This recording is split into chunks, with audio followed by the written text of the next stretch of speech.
So, possession of marks. Is the Tathagata to be seen from the possession of marks? The phrase possession of marks translates lakshana sampad. Lakshana meaning marks, signs. Sampad, Gonza's translated as possession, but he points out that it can also be translated as excellence.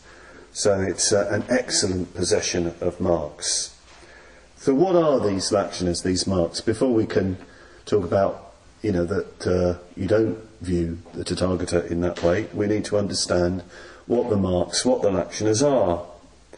What they're particularly referring to are the 32 major and 80 or 84 minor marks, which traditionally a Buddha is said to possess. He's got all these marks all over his body.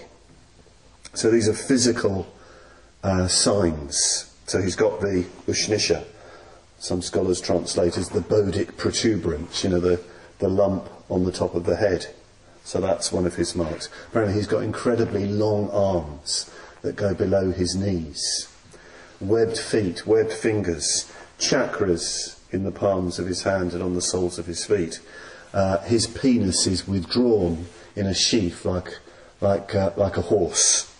And you get these lists of these marks, and they say how glorious they are. When we look at them, they think, goodness, what a weird-looking guy he must have been.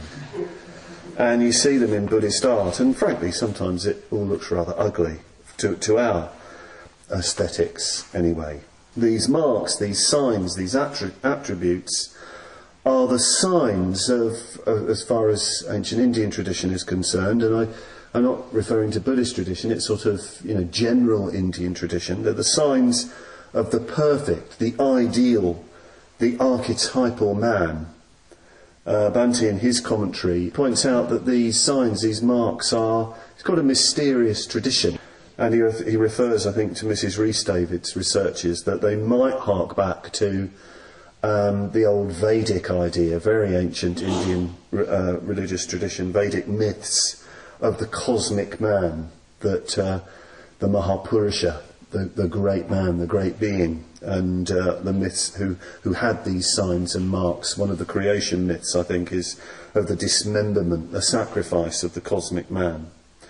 There's another ancient Indian myth of the Chakravarti Raja, the wheel-turning monarch, a kind of myth of the great, just, universal king who ushers in an era of justice and goodness with his ruling. And he is said to possess the marks as well of the great man. In fact, later on in the Diamond Sutra, they address this very point, that actually you shouldn't go on marks, because the Chakravarti Raja possesses marks and he's not a Buddha. So evidently that these are where the influences are coming from. These sort of influences are kind of taken over by Buddhists in the way that they looked, the way they saw the Buddha.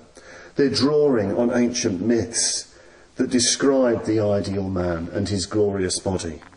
It seems very strange to us, doesn't it? But we have to sort of, reflect that Buddhism is a very ancient tradition indeed, and all sorts of myths and symbols are going to sort of coalesce around the figure of the Buddha, over the centuries.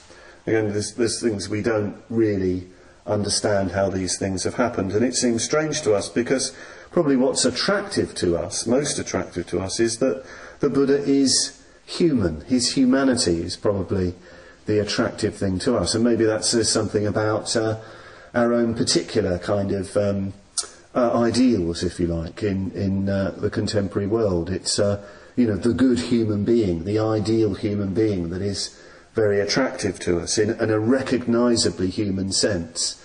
We're not particularly keen so much on the kind of cosmic and the and all that sort of thing. Maybe because of what it's been associated with religion and repression and all that kind of thing.